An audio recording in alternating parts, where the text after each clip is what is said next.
So, Oh, it's different. does anyone have any questions to start?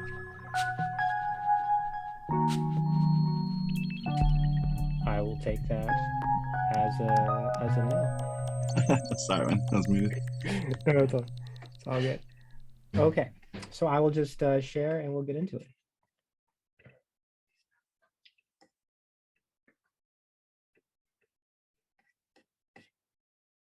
Okay.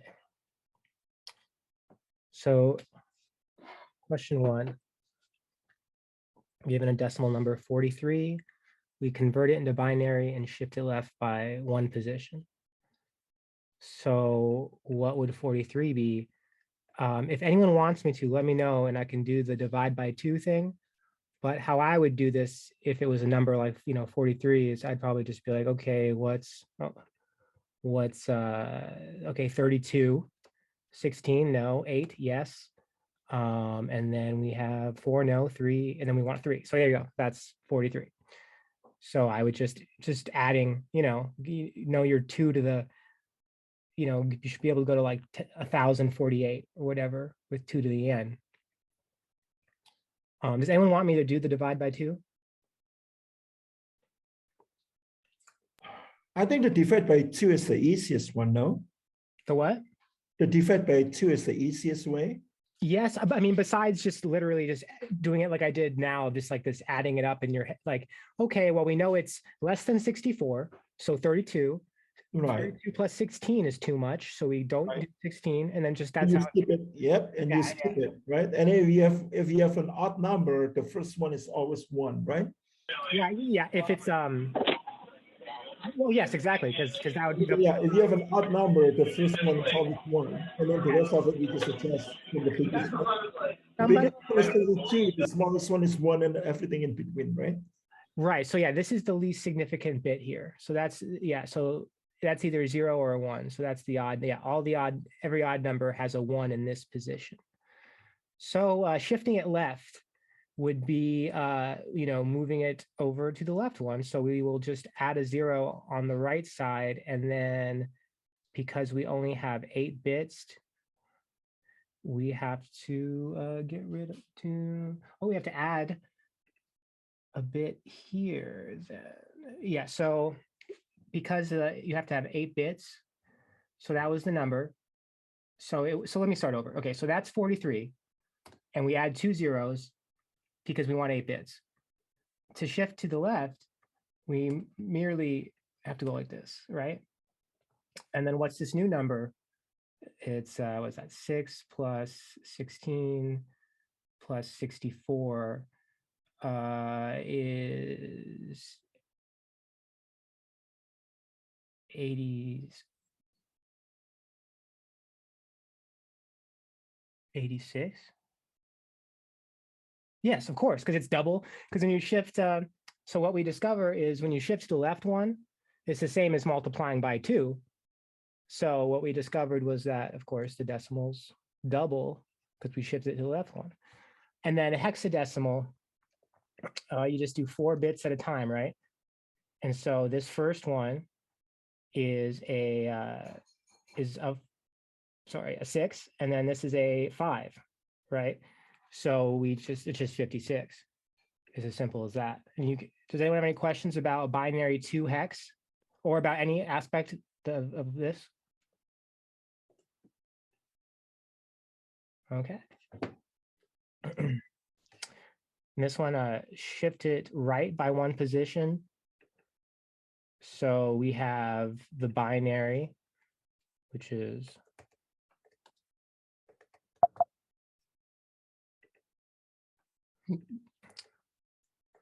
so we have 8, so it's 8 bits, and we're supposed to shift it right by 1. So to shift it right, you would add a 0 on the left.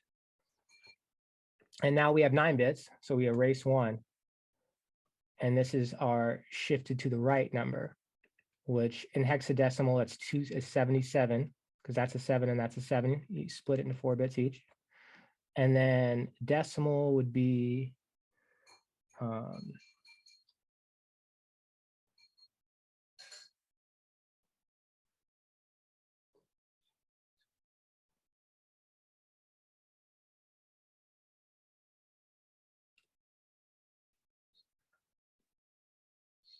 6 plus 96 plus, and then you just painstakingly add this up. I might even, you know what? I'm just gonna look this up really quick just to save time. Or I guess that's not fair because you guys won't be able to. You guys won't be able to look at it. I think I might have the answer. I think I got 119. 119. Okay, so yeah, so this is 64 plus 32 is 96 plus 119 16, right? Yeah. plus a 16. Okay, yeah. And then 0, which would be 8, Mhm. plus 4, plus 2, plus 1. 119. Yeah. Yeah, you're right. Absolutely. 119. Nice. Thank you. And okay. So Oh, sorry, I did have a question. Oh, yes. Though. I guess I'm just getting more confused about how you convert it to hexadecimal so quickly. Because I know for hexadecimal you were doing you were looking at 4 bits at a time. Yes. So 0, 1, 2. if you have the binary, Oh, okay. you see how I put the space there? Yeah. Yeah. So if you have the binary number, you simply go starting on the right, and then just add them up. Each 4 bits is a hex number. Okay. Yeah. And the reason for that too is it makes sense that it's base 16, right? And so if you think about the number of bits is a total of would be 15, right? And so it makes sense that for each bit, like you'd have 4, right? Yeah. Okay. Yeah. And then so B5, yeah, well, so this will be a chance to show you what I mean by that even. So B5, so B is 11. So we've got, what is that? 8, 4, no, 8's 0, 2, 1. There we go. So that's 11, right? And then we have 5, which is just that, right? And then so there, that's from hex to binary. And then we have to shift it right 2 bits. So we'll go 0, 0 on the left, and then erase. Go ahead and erase so we only have 8. And then what number is this? This is 2 plus 32, 45. Oh, I got 45. Yeah.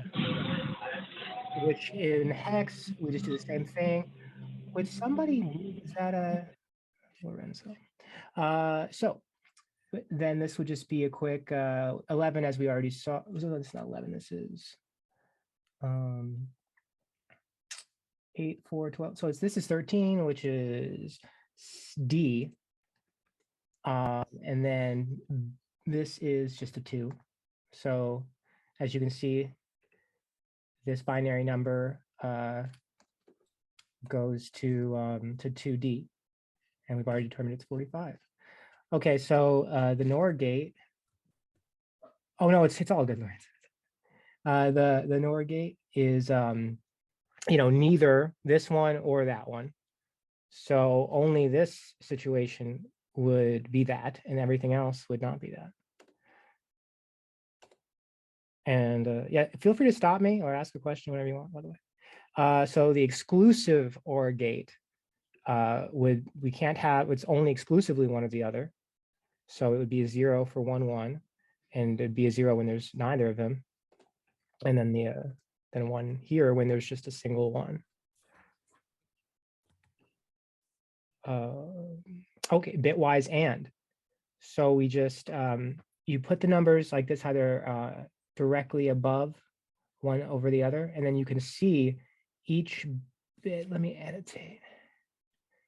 So like each bit just goes across, and you just and those individual bits.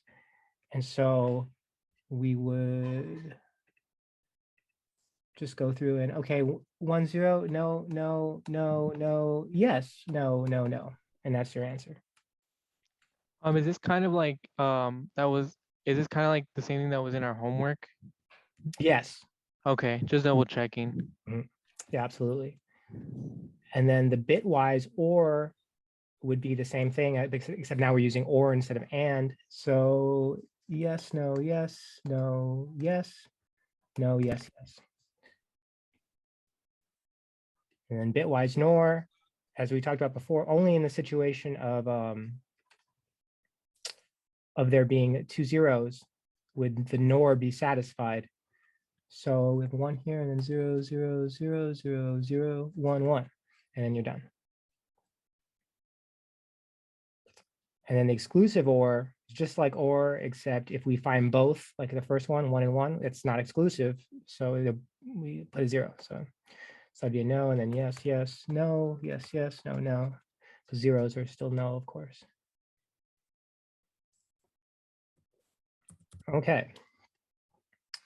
So canonical sum of minterms. So that would mean that in this case where we have 3 terms, A, B, C, then we'd have to have the answer be a sum of min terms, meaning each of these terms needs to contain all 3. In this case, because there are 3, it needs to contain all inputs. And so this would be a minterm here, right? But then this is not a minterm. Oh, sorry, yeah, a minterm. And so to solve this, you would just these are already fine, but then this is kind of messy. And with this, it's the De Morgan that neither and is like turns into an or. And then with these double negatives, it just becomes what's inside of these parentheses. And what's inside is A, B, and not C, and then ABC. And we already have ABC. So we only need to add the AB and not C to satisfy this. So the answer would be, we leave alone the first 2 terms. And the sum in sum of min terms, by the way, refers to that the plus signs, right, are considered summing when you use an or. An or, it's a sum. And so our answer is AB, not C, because it would be redundant to write this twice, right? And then now we have these 2 terms that are not min terms. And so what this is saying is any situation with B and C is a go. That means that both A, B, and C and not A, B, and C are fair. So we're going to translate that to AB. So to turn that into a sum of min terms, we would do BC is actually equivalent to ABC or not A, BC. And same for AB, it's equivalent to ABC, which we already have, or AB not C. And so that would be the answer to that. And then are they the same? We can see that they are. Hey, I'm sorry. I got confused after you used the De Morgan laws the first time. When it was just left ABC, AB, not C, parentheses, not everything, plus, I imagine, right? A, B, C, not everything inside it. That part, like how you went from that to A, B, not C, that part. Right. Okay. So let me look up De Morgan. I think I can make this clear. Yeah. So thinking about how not, so this is what we have here. Imagine we have not A and B is equal to not A or not B. So we can turn this into this. So this is, imagine it being like the first one here. So we see how it's connected with an and there's a negation. So that part I got it. It's like the next Okay, so I'll just go through it. So we have this, it's negated, we turn it into this. So that would mean now we're at the point with, so not that would be equal to, now we're at A, B, C naught, with, now we have two of these, right? Because so we brought them in to satisfy De Morgan's. We brought them in, and now we have the OR. Okay, so do you see how we had this initially in the equation 1. Using this De Morgan's theorem, we were able to turn it into this OR gate that I put in this yes or no answer here. Okay, but we're not done yet, right? Of course. So, but this double negation that we've reached is, we might as well just throw it out, right? Because it's equal. It's the same. Yeah. Okay. Got it. Right. Yes. So now we've gotten rid of everything else, and we're left with ABC naught or ABC. You can see in equation 1, we've already written ABC in the first part of the equation. So we can dispense with that. And then, so finally, we're left with just this ABC naught that we add to the first two equations. Okay, thank you. That's well done.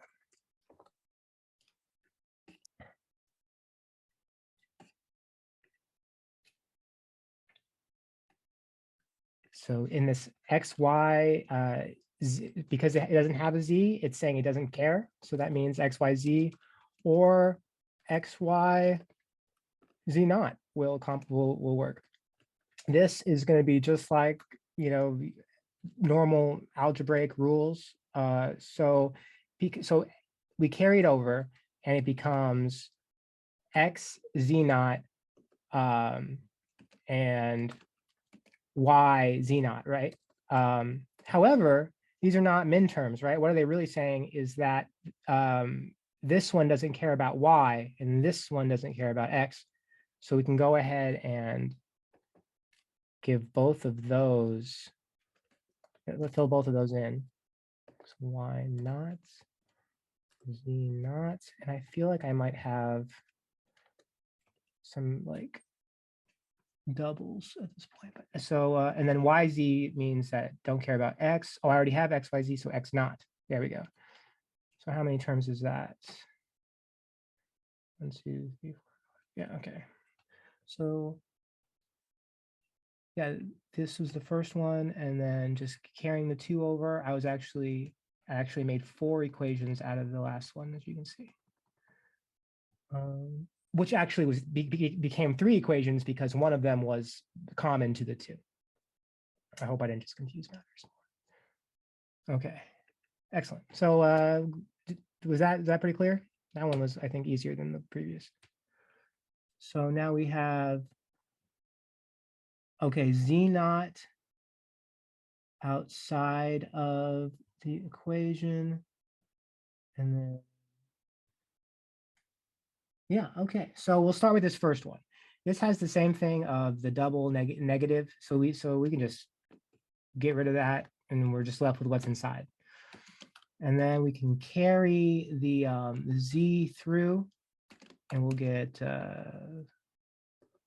Y prime Z naught and X prime Y Z prime.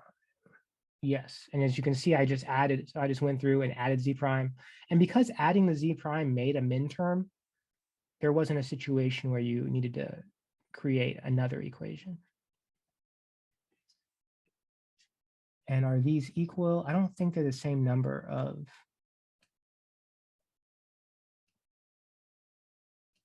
One, 2, 3, 4, and then this is 5. So I'm going to go ahead and say that they're not the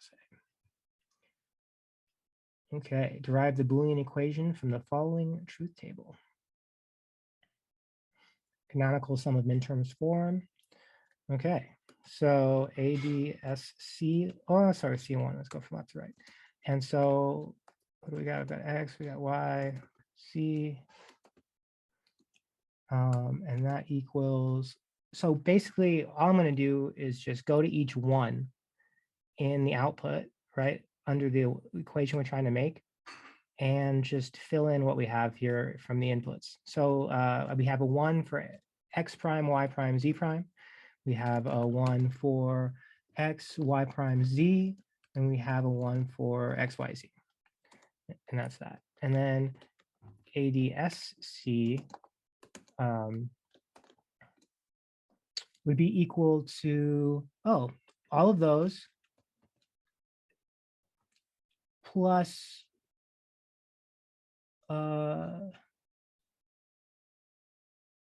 not all of those. Hey, okay, never mind. So I took this earlier today and they changed the questions, which is, or they must have a list, various questions. Anyway, so going through each one, we find x prime, y, z prime is 1.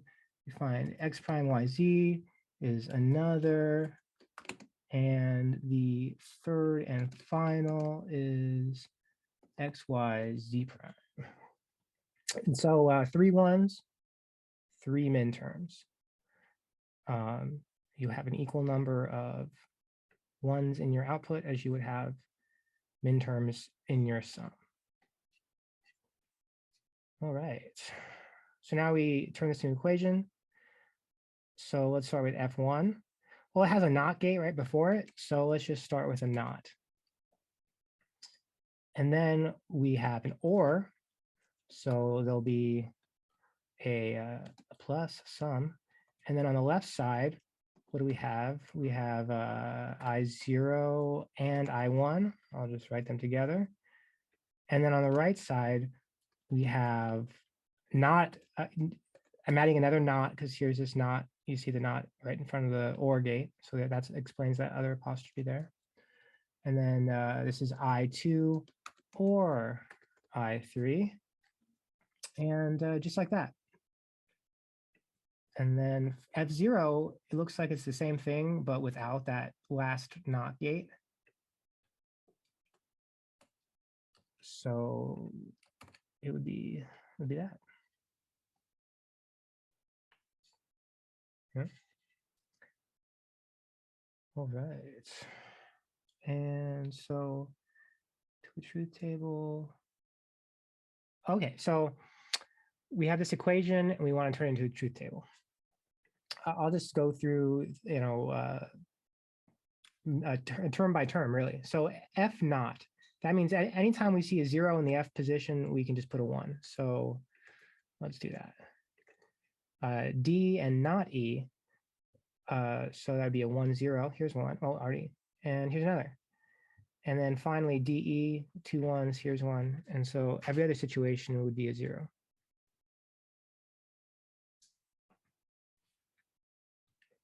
Minimum bit size that a state register must have in order to be used in a system that has 17 states. So you're trying to find, so 2 to the n is greater than 17. Find n is basically what you're doing here. And so 2 to the 5 would be perfect because it's what, 32, and then 2 to the 4 would be 16, not quite enough. So the answer is 5. Can you see that? That has to do with the number of bits that we have. 2 to the 5 or 32, which is more than 17. Whereas if we did 2 to the 4, the answer was the 4 is not quite enough. Okay, state register has a bit size of 8. How many states could such a system have? This is like a reverse of the last question. So what is 2 to the 8? And that is 256. So the answer is 256. Did I go over that too quickly? You guys feel good about that? Cool. So what are the Boolean equations for the next state of this diagram?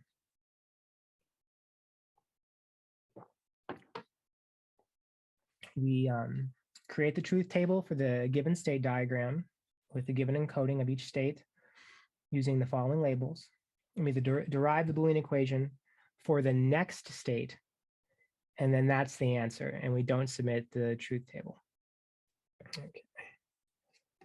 So I will, I think I created a table for this in a Google Doc that we could do.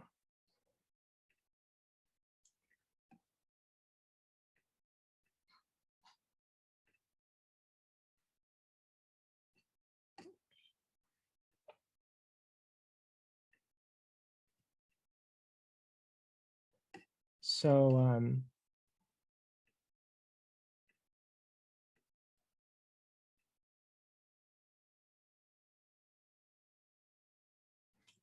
okay, so the way I set this up was just throwing all the inputs on the left, right, the outputs on the right, on the top, and then going down, give, take, and hold.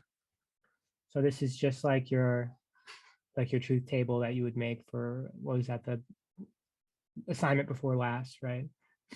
And so we just give X, give it, 1, 0, 1, 1, 0 for each one. We go current state, that's just going to be what we're given here is the current state, right? And so give has 2 zeros. Take as 2 ones. Oops, and then hold is 0, 1.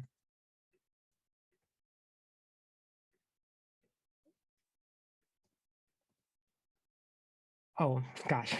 Anyway, there's C1 and C0 which combine together to make the double 1. 0, 1, 0, 1. Okay.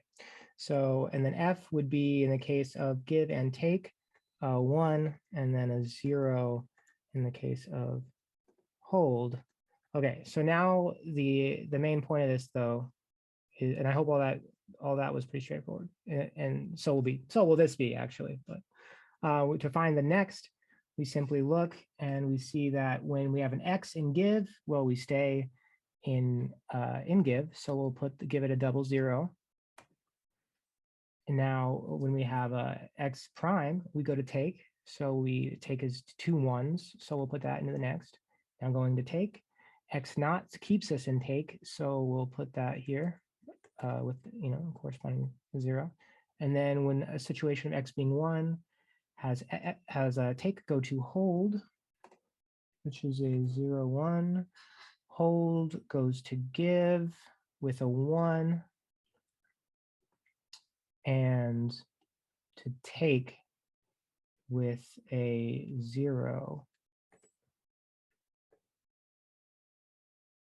Okay, so that is, so then that would be your table, but of course the equation is what is wanted, so you just do it the same way that you did the let's start with X prime, C1 prime, C0 prime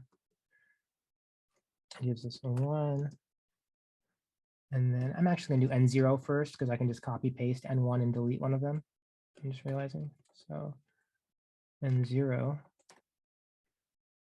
use that one, and then take is X, C1, C0.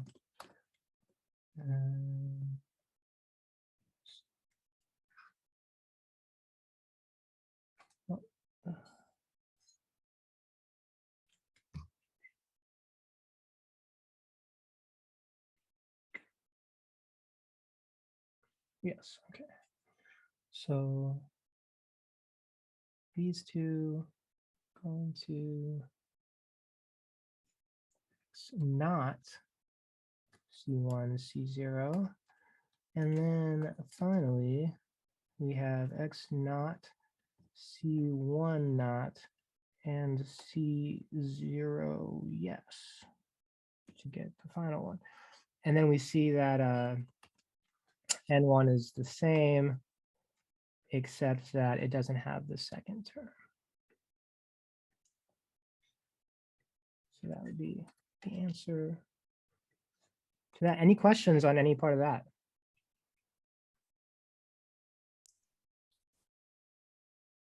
We don't have to add an equation for F for the output. Oh, no, because F is a part of the output. Okay, Yeah, that's why you don't have to include it. thank you. Yes. And so I'm going on to question 18. So we have an 8x1 multiplexer, and its output is 0. So what values could the select bits have? Well, if it's output, so the way the multiplexer works, right, is it has many possible inputs from which it chooses one and then outputs that input, right? So if it's 0 as the output, it must be one of these zeros in the input that is the chosen channel. So starting from the left, which is I0, we know that this must be then I4, and then this is I6 and oops, this is I3, and then I6 and 7. So so you just 3, 6, and 7 would be the answer to that. And then we have a demultiplexer has the following output. What value do the select bits have? Well, the select bit has chosen for output 4. So that means that the select bits must be 4 to have chosen that. And then the value of the input is 1. It's just this is what's being outputted by the demultiplexer. Priority encoder has the inputs, the following input. Is this a valid input? Yes, because if you recall, the priority encoder will just give priority to the highest number. So you don't have to guard the input to be careful that you don't have multiple numbers going in there, because the priority encoder will just pick the largest number and output that. And so we see the largest number is I2. So the output is simply 2. And regardless of what the other number is, it's just the most significant bit is outputted in the priority encoder. Hey, Don, wait, Don. Yes. So isn't that I2 supposed to be 8? I'm sorry, 6. I'm sorry, it's 4. I'm sorry. Okay. Well, okay, so check this out. This bit is selecting the I2 input. So each of these inputs represents I0, I1, I2, I3. So that number, so one of those inputs being triggered causes the encoder to output that number. So it doesn't matter that 100 would be a 4. I see what you're saying, because you're like, oh, why isn't that a 4? Because it's a binary 4, right? In this case, it's that it's choosing the number 2 input, and then that's being encoded into an output of 2. Oh, I see. Okay. Yes. Got it. Thank you. All right, welcome. Yes. So a decoder has the input of 4, and what is the output value? And so because it's 4, then we go and it's outputs. This is like the opposite of the last one. It outputs to the 4th output, which starting with 0 would be this one.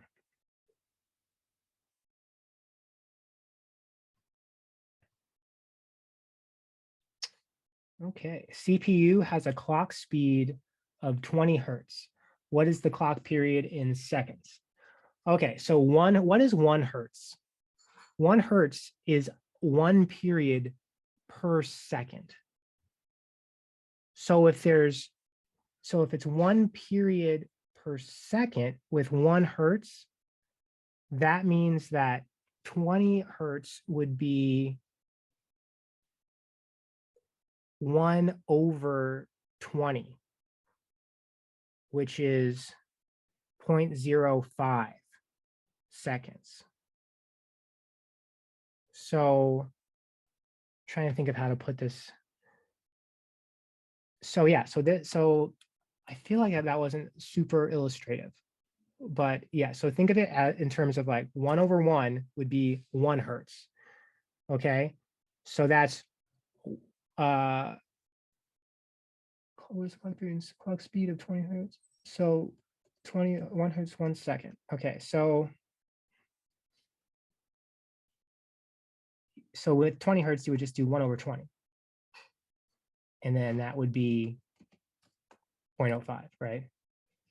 And then this is clock period of 100 milliseconds, which is 1/10 of a second. So what is the frequency in hertz? So if going back to 1 hertz is like it's like the 1/1. So if this is a clock period of 100 milliseconds, that's 1/10. So we do 1/110. So 1/110 equals 10. So if there's a clock period of 100 milliseconds, that means the clock frequency in hertz is 10.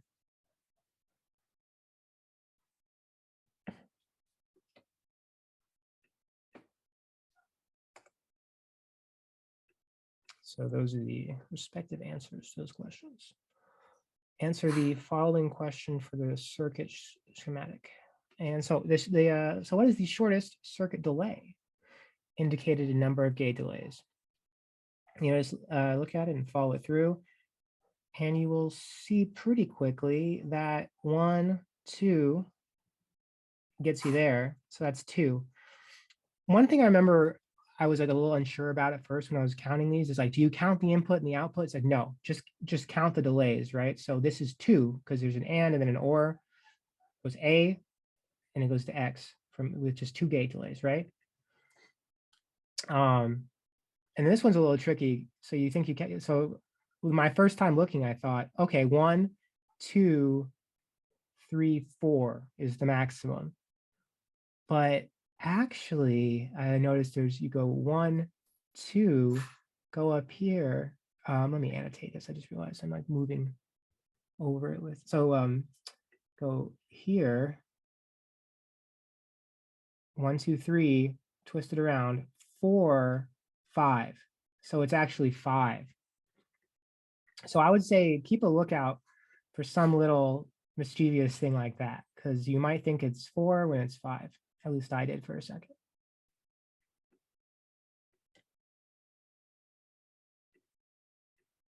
Does anyone have any question on gate delays? Any questions?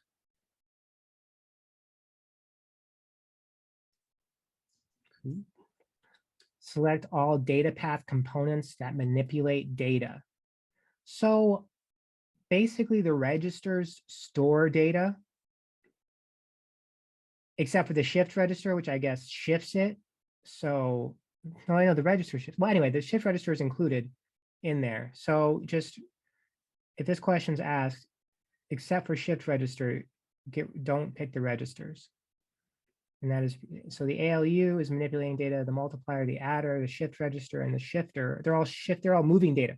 Whereas think of the registers as storing data. Yeah. And let me see if I forgot to, if I did anything incorrectly here.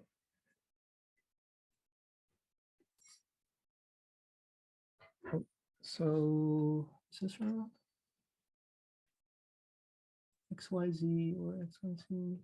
Oh, okay. So I wrote the same thing twice. So this is, I mean, I think he'd give it to you. I don't know, maybe not. I think he might give it to you if you did something like that.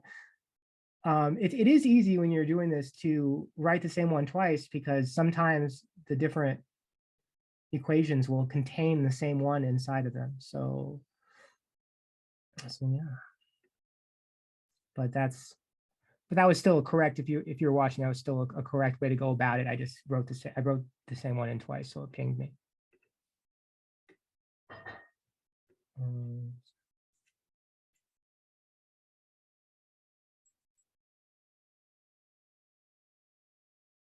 I swear that's right. That is correct. So yeah, I am right. Okay, so if this happens, you're definitely good. Where if it marks you wrong, can someone point out to me if I'm just, no, that is, those are the same answers. Okay. Yeah, So, I just didn't like the way you typed it. yeah. Okay. So yeah. And so we're good. Yeah. Does anyone have any questions? Did I go over anything too quickly? I felt like the clock frequency stuff I might have gone over a little quickly. But what do you guys think? How you feel? So question 23, since you're there, can we talk about why you put the clock period in the denominator? Is it due to the fact that it's milliseconds that you put in the denominator? Just to get the, how would you say, you talk about the 1/1, where it's hertz over seconds. So you just put that in the denominator just for conversion purposes? Yeah, so basically, if we had a situation with one hertz, that would mean that we have 1 period per second. So that would mean 1/1. However, can someone mute that? I think that's the whoever has their. Thank you very much. So in the situation where we have a single hertz, right? That's one second for 1 period. But this is saying we have a clock period of 100 milliseconds, which is 1/10 of a second. So we simply sub in. Before we had 1 hertz, it was 1/1, but now we're doing 1/10. And then so we put the 1/10 in. And so 1/110 is 10. And so the answer is 10 hertz. So in the previous question, you had to take the, I believe the clock period hertz into the fraction spot also. I'm sorry, one more time. In the denominator spot, you have placed previously the hertz also. Oh no, the denominator would be the oh yeah, I see what you're saying. For this one, it got the same. Oh, it seemed okay. So this was okay. The clock speed is 20 hertz. So what is the clock period in seconds? So we're looking for, it would be, okay. So clock period 20 hertz.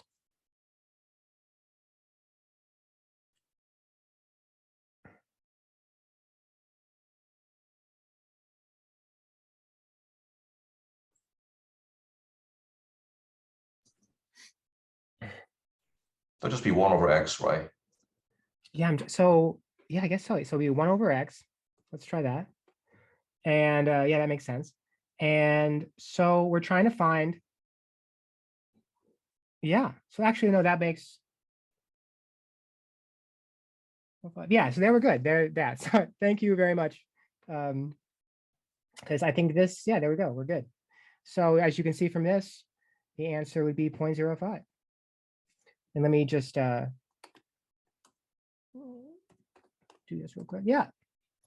Just and so because, so yeah, just remember 1/x 20. So if you have the hertz and you want the clock period in seconds, it'd be 1/x, because and then that's how we get our figure. And then if it wants the hertz and it's giving you the clock period, would be this one.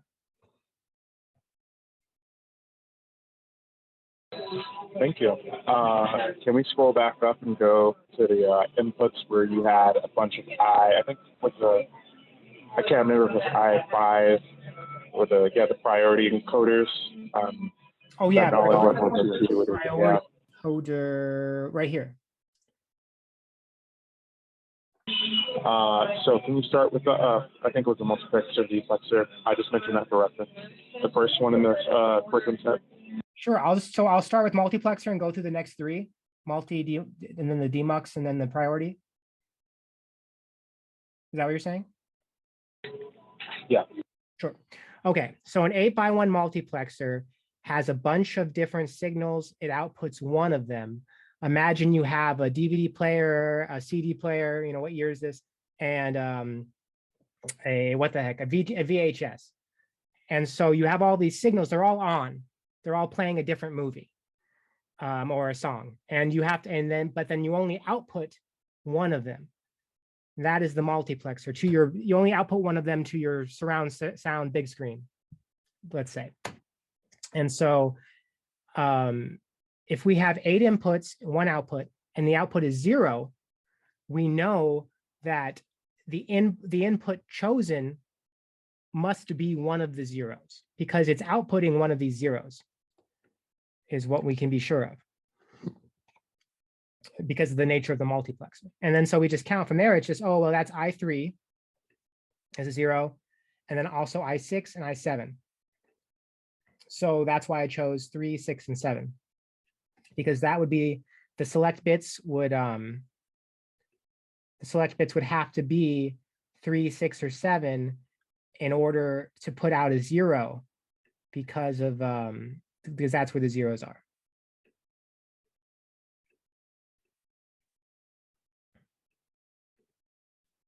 And yeah, go to the next one. Do you feel 100% on that? So the S2, S1, F0 is basically the binary location of 3, 6, and 7, is what I'm understanding. When we're asking to put out the power usage select bits, we're claiming the input in its binary form. Right. I think I think what you're saying is absolutely correct. That the select bit will be the actual like number, like in this case 3, 6, or 7.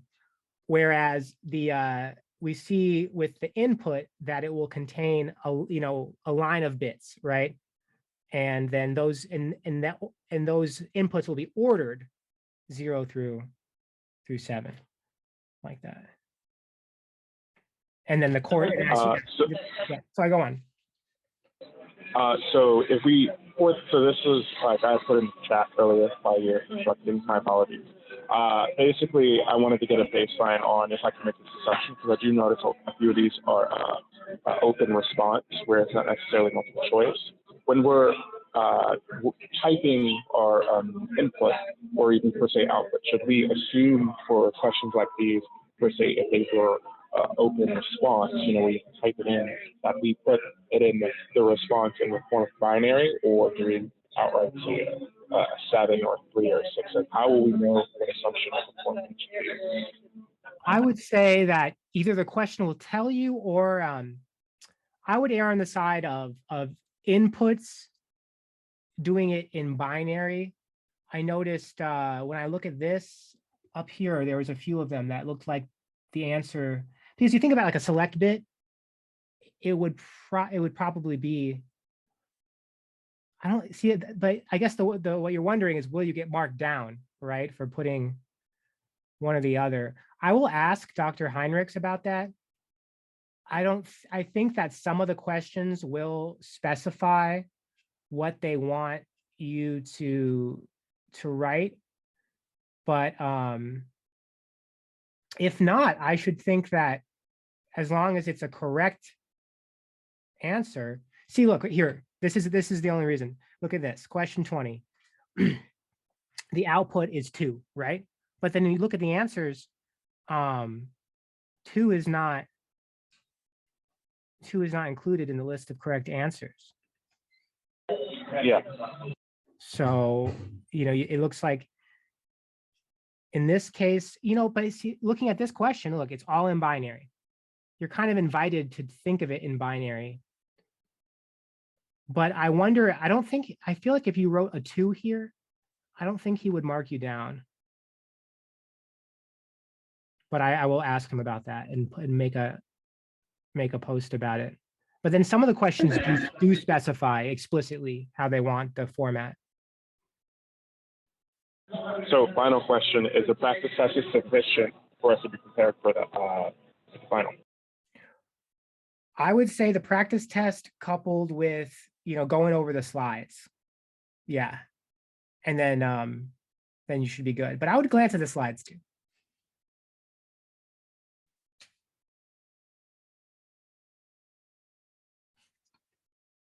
Yeah. Anybody else? Thank you. Yeah, very well. Hey, can you go over that easy way you converted to hexadecimal earlier too? That was pretty cool. Oh, sure. So each hex number corresponds to exactly 4 binary bits, to 4 bits. And so we see like here, let's do it this one. So let me annotate. You just split it, starting on the right side. You group it into groups of 4. And then you simply write each of these. So this is, what is that, 13. And so that's a D. And then this is just a 2.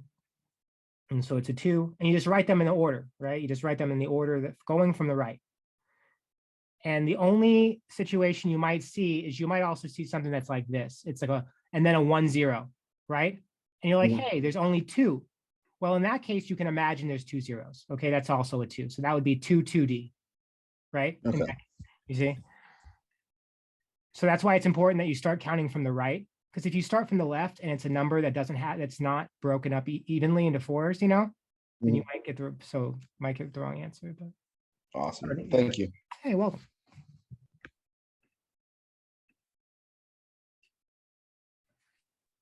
Hey, Don, can we go back to number 20? Yes, certainly.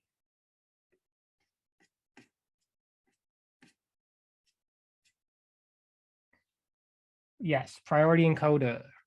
So the priority encoder is basically we're looking at the first value 1 from the MSB, correct?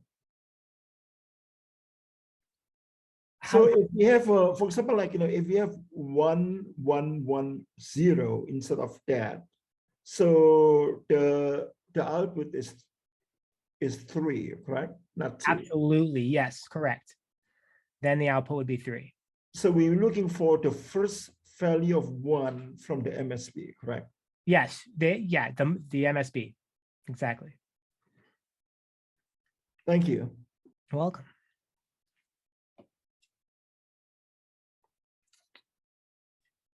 Does anyone else have anything they want clarified? I did have a question about the priority encoder. Yes. So I think I just got confused because I know there's 2 types of encoders that we went over class. There's a priority encoder and the regular encoder. Right. So if this were to be a regular encoder, would this be invalid? It would be just invalid, unthinkable. Okay. Yeah, you have to build the encoder in such a way that this would never occur. Okay. All right. Thank you so much.